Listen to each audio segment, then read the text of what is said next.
नमस्कार, बहुत स्वागत है आपका। मैं हूं आपके साथ ऋतु ज्ञानवानी। आखिर क्यों बच्चियों के साथ छेड़छाड़ और यौन शोषण की घटनाएं बढ़ती जा रही हैं? क्यों शिक्षा के मंदिर में भी बच्चियां सुरक्षित नहीं हैं? क्यों स्कूल बसों में भी सफर करना डरावना सपना बनता जा रहा है? और आखिर क्यों शिक्षक भी नहीं रह गए हैं भरोसे के काबिल? ये कुछ ऐसे सवाल हैं जो हर उस मां बाप को सता रहे हैं जिनके बच्चे स्कूल जाते हैं। सबसे बड़े दर्द की बात यह है कि पहले तो सिर्फ रास्तों में डर लगता था, लेकिन अब तो स्कूल भी महफूज नहीं रहा। छत्तीसगढ़ में रायपुर से लेकर सूरजपुर तक की खबरों को खंगालिए तो स्थिति डरावनी है। स्कूली छात्राओं के खिलाफ बढ़ते अपराध मां बाप में डर पैदा कर रहे हैं और पुलिस की परेशानी पर बल पड़ रहा है। देखिए रिपोर्ट।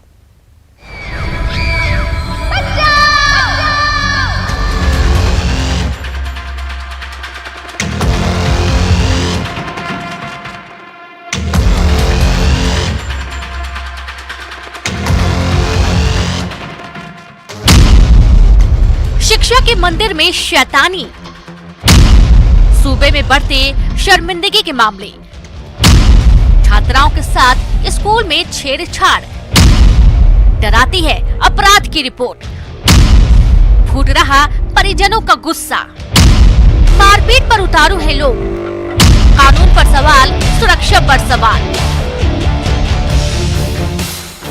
कस्बा इलाका दूर की बात है, लेकिन अगर राजधानी के स्कूल में ही छात्राएं सुरक्षित ना हो तो सवाल उठना लाजमी है।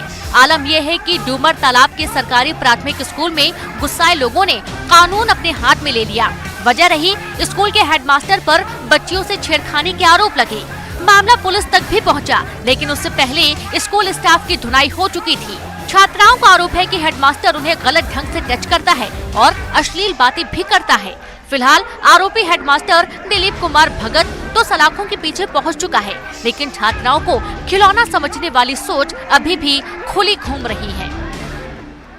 थाना मानाका एरिया का एक शासकीय प्राथमिक शाला है, रोटरी कास्मो शासकीय प्राथमिक शाला। वहाँ के प्रधान पाठक के द्वारा क्लास 5वीं के 3 लड़कियों के साथ कार में घुमाने ले जाने के बहाने छेड़छाड़ करने की शिकायत उनके परिजन किए हैं और जिसमें उनकी शिकायत पर से FIR हुआ है। रायपुर के आमानाका में शिक्षा के मंदिर में हुई इस शैतानी का आरोपी को पुलिस ने मुंबई से गिरफ्तार कर लिया, जहां वो दुबका बैठा था। अब राजधानी से करीब 350 किलोमीटर दूर सूरजपुर लिए चलते हैं। यहाँ भी अगस्त की शुरुआत के साथ ही शर्मिंदगी का मामला सामने आया था, जब एक निजी स्कूल के प्रधानाचार्य को 2 नाबालिग छात्राओं के साथ छेड़छाड़ के आरोप में गिरफ्तार कर लिया गया है। 45 साल के इस आरोपी की काली करतूत की शिकायत किशोरियों ने अपने घर वालों को दी। ये दोनों छात्राएं 5वीं और 7वीं कक्षा की थीं, जिन्हें कथित तौर पर अपने कक्ष में बुलाकर आरोपी ने उनसे छेड़खानी की। लेकिन मामला सिर्फ गिरफ्तारी का नहीं है, लोगों के बढ़ते गुस्से का है। प्रधानाचार्य की हरकतों से आक्रोशित लोगों ने स्कूल संचालक को भरी सड़क पर जमकर पीटा। ये मामला भी अभी विवेचना में है, लेकिन सवाल जस का तस है कि ऐसी सड़ी हुई सोच को क्या सिर्फ कानून की सलाखों के पीछे रोका या कैद किया जा सकता है, या सामूहिक जिम्मेदारी उठानी होगी। रायपुर से युगल, सूरजपुर से वरुण के साथ ब्यूरो रिपोर्ट, न्यूज़ 18। और गंदे हैं गुरुजी, इस पर ही खास चर्चा हम करेंगे। डॉक्टर सुरभि दुबे हैं, मनोचिकित्सक हैं, हमारे साथ जुड़ गई हैं। सुरभि जी, बहुत स्वागत है आपका। राजीव माथुर जी हमारे साथ जुड़ गए हैं, रिटायर्ड IPS हैं। राजीव जी, आपका भी बहुत बहुत स्वागत है। आखिर हम किस तरह से देखें सर, जिस तरह से शिक्षा के मंदिर में इस तरह की हैवानियत आए दिन सामने आ रही है। एक शिक्षक है जिस पर बच्चा माँ बाप के बाद सबसे ज्यादा भरोसा करता है, माँ बाप एक भरोसा करके स्कूल में भेजते हैं। आखिर किस तरह से आप इसे देखते हैं? कानून व्यवस्था क्या चौपट है? क्या प्रशासन इतना एक्टिव नहीं है? स्कूल में क्या खामियां हैं? किस तरह से आप देखते हैं? ये तो बहुत ही चौतरफा इसके ऊपर एंगल की जरूरत है। इसमें शुरू होता है परिवार से। परिवार में बच्चों को सिखाया जाना चाहिए कि what is the concept of good touch and bad touch. वहां से माँ बाप को अपनी ट्रेनिंग शुरू कर देनी चाहिए बच्चों को क्योंकि हम ये न भूलें कि इस तरह की हरकतें स्कूलों में ही नहीं होती, बसों में ही नहीं होती, ये आस पड़ोस में भी होती हैं। जहां बच्चे रहते हैं उनके जानने पहचानने वाले भी ऐसे करते हैं। इसलिए बच्चियों को बहुत कम उम्र से ही माँ बाप के द्वारा ये ट्रेनिंग घर से शुरू कर देनी चाहिए। उसके बाद में स्कूल की रिस्पॉन्सिबिलिटीज आती है। सबसे ज्यादा रिस्पॉन्सिबिलिटी जो है वो प्रिंसिपल की होती है, क्योंकि पॉक्सो कानून का जो है ये बहुत बड़ा रखवाला इसको माना गया है प्रिंसिपल को। सीबीएसई ने भी बहुत सारे निर्देश दिए हैं जिसमें उन्होंने प्रिंसिपल के ऊपर बहुत सारे दायित्व निर्धारित किए हैं। तो अगर इन सभी दायित्वों का निर्धारण अगर जैसा जो कि किया गया है, अगर इसका सबका पालन होता है तो ये फिर बच्चे सुरक्षित रहेंगे। दूसरा क्या है कि पुलिस भी अपने तरफ से बहुत सारे अवेयरनेस प्रोग्राम्स चलाती है और उसमें कई सारे पुलिस अधीक्षक हैं जो कि अपने खुद के इनिशिएटिव पे इसको करते हैं। जैसे एक प्रोग्राम बहुत ही जो पॉपुलर हुआ तो उसका नाम है चेतना। तो चेतना में गुड टच और बैड टच के बारे में जानकारी दी गई थी और कई जिलों में चलाया गया था चेतना नाम का ये प्रोग्राम। बड़ा सक्सेसफुल रहा और इसको बड़ी सराहना मिली। और इसके अलावा पुलिस मुख्यालय ने एक ऐप भी अपना बनाया जिसका नाम है अभिव्यक्ति, और उसमें भी अगर आप उसको अपने आप को जोड़ने उसमें तो उसमें भी बहुत सारी आपको मदद मिलती है। हेल्पलाइन नंबर्स बहुत सारे दिए गए हैं, हर जिले में हेल्पलाइन नंबर है। तो इस तरह से बहुत सारे कदम हैं जो कि उठाए जा चुके हैं। उसका सहारा लेकर बच्चियां अपने आप को सुरक्षित धीरे धीरे महसूस करने लगी हैं। जैसे जैसे अवेयरनेस बढ़ता जा रहा है बच्चियों में सुरक्षा की भावना आती जाएगी।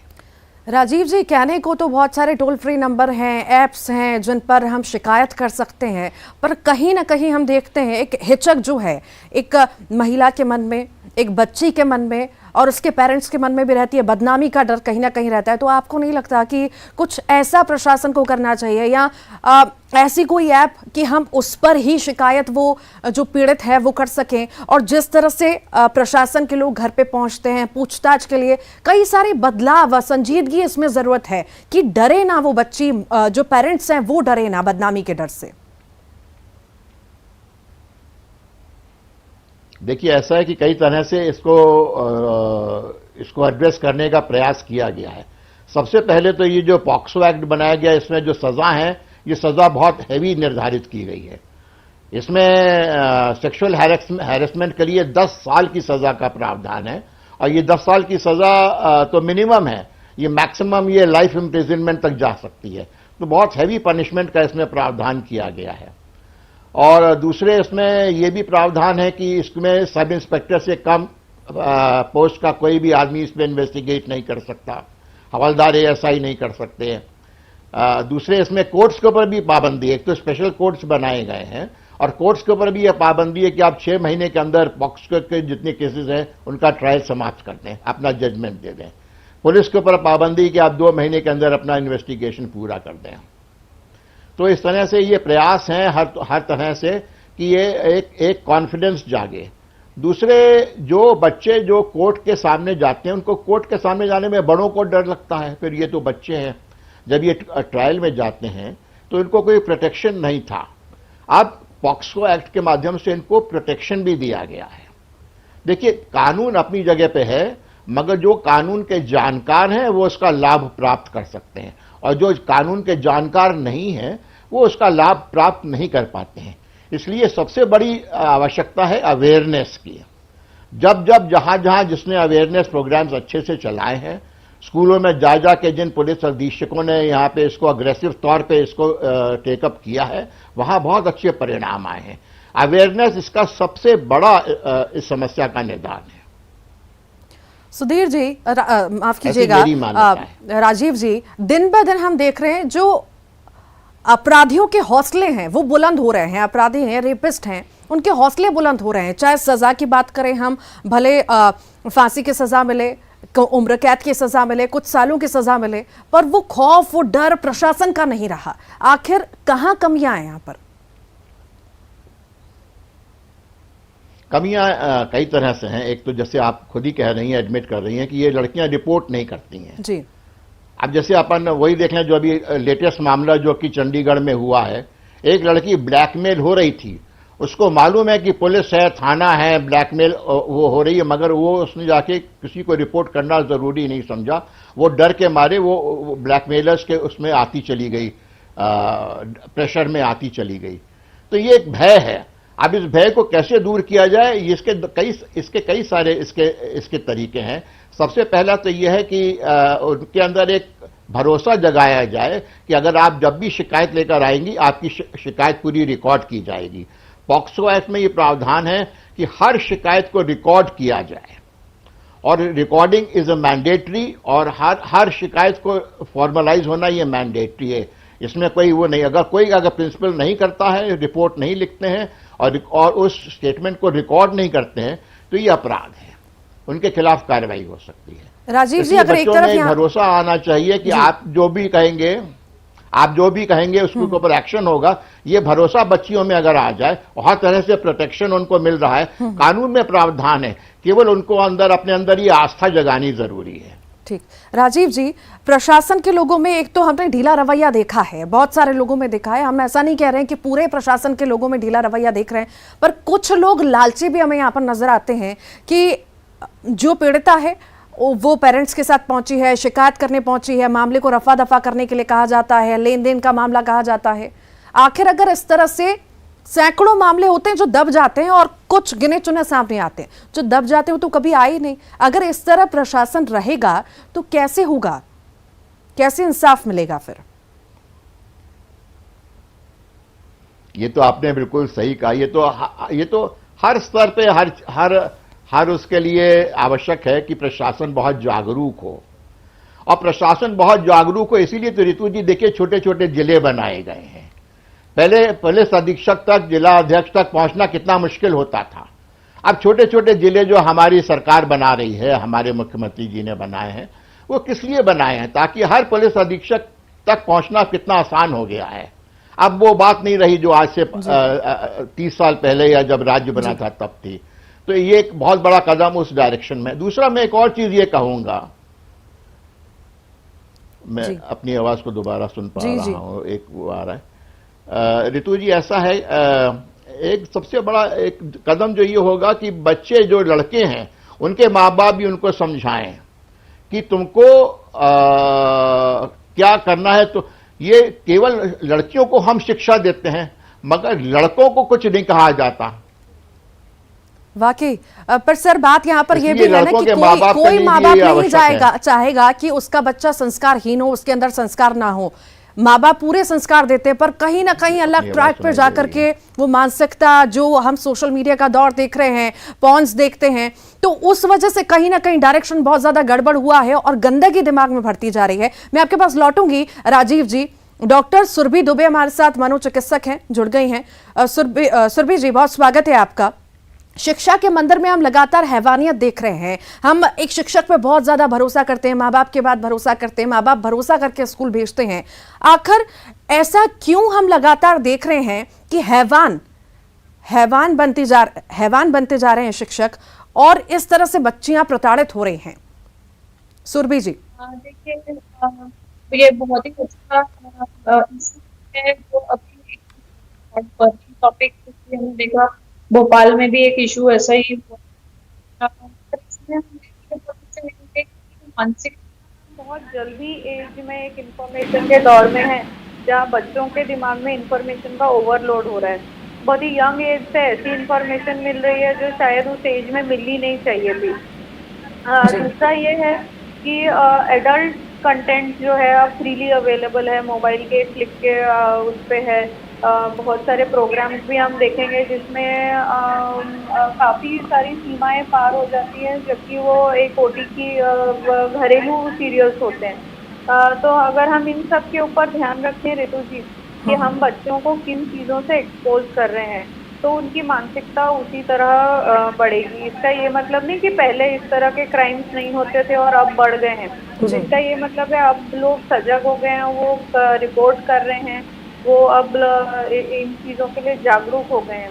पर ये 2-3 चीज़ें जो मैं पॉइंट आउट करना चाहूँगी, एक है कि किस एज में एज अप्रोप्रिएट इंफॉर्मेशन का जो हम स्रोत देख रहे हैं वो, दूसरा जो हम बहुत इम्पोर्टेंट है कि बहुत कम एज से सब्सटेंस यूज, मादक पदार्थों का सेवन आजकल एक फैशन का दौर बन गया है। जिस तरीके से हम बोलेंगे कि फैशनेबल हो गया है कि आप ड्रिंक कर रहे हैं या स्मोक कर रहे हैं, ये फैशन हो गया है। तो ये भी चीज़ें हमारे दिमाग के ऊपर दुष्प्रभाव डालती हैं, एक डिसइनहिबिशन लाती हैं। डिसइनहिबिशन का मतलब जो काम हम यूजुअली नहीं कर सकते अपने ज़हन में या अपने मॉरल वैल्यूज के हिसाब से, हम वो काम करने लगते हैं इन मादक पदार्थों के सेवन के दौरान।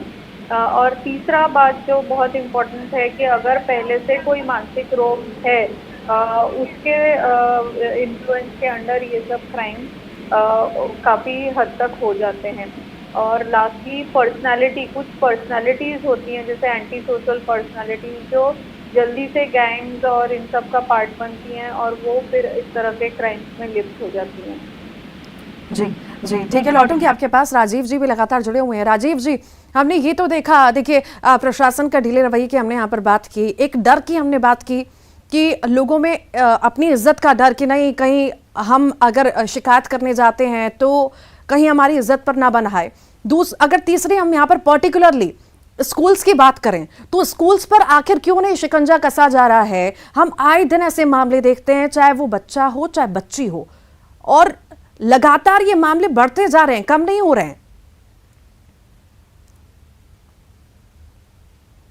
स्कूल्स के ऊपर दो तरह का दायित्व है।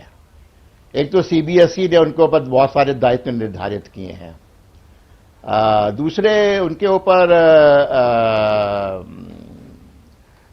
पेरेंट्स का बहुत बड़ा दबाव रहता है, और आईपीसी का तो प्रोविजन है ही है, और आईपीसी में इनको बहुत सारे इनके ऊपर दायित्व दिए गए हैं। तो पुलिस ये स्कूल प्रशासन के ऊपर दबाव है, और बहुत सारी एजेंसीज हैं सरकार की जो कि पुलिस जो कि स्कूल प्रबंधन अपने ठीक समय से काम कर रहा है कि नहीं कर रहा है, इसको ओवरलुक करती हैं।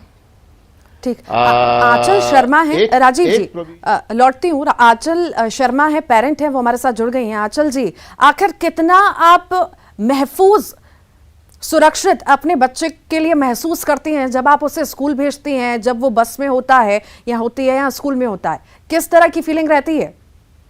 नहीं, देखिए डर तो बहुत ज्यादा ही लगता है। आजकल जिस तरीके की समाचार और जिस तरह की घटनाएं हम लोग को सुनने में आ रही हैं, तो डर बहुत ज्यादा लगता है। समझ नहीं आ रहा है कि क्या क्या हम सेफ्टी मेजर्स कर लें। बच्चों को तो हम एजुकेट रोज ही करते हैं, मतलब स्कूलों में भी किया जा रहा है, हम भी अवेयरनेस उनको वीडियोस दिखाते हैं कि अगर ऐसी कोई हरकत करे या कुछ करे तो तुरंत आप घर पे आके बताइए। लेकिन ये बच्चे को हम जितना भी अवेयर करेंगे तो उससे ये होगा कि बच्चा घटना होने के बाद ही बता पाएगा, पर अगर उस घटना होने से कैसे बचाएं, इसका उपाय अभी तक मुझे समझ में नहीं आया है जी। तो अभी भी मैं इस चीज को लेके काफी चिंता रहती है मुझे कि मैं वो होने से कैसे रोक पाऊंगी। हमने बच्चों को तो एजुकेट किया है, बट इसके अलावा हम और क्या मेजर्स अपना सकते हैं, ये इसके बारे में गहन चिंता की आवश्यकता है। जी जी, आप सभी मेहमानों का बहुत बहुत शुक्रिया इस खास चर्चा में शामिल होने के लिए। इसी के साथ ही फिलहाल के लिए इतना ही।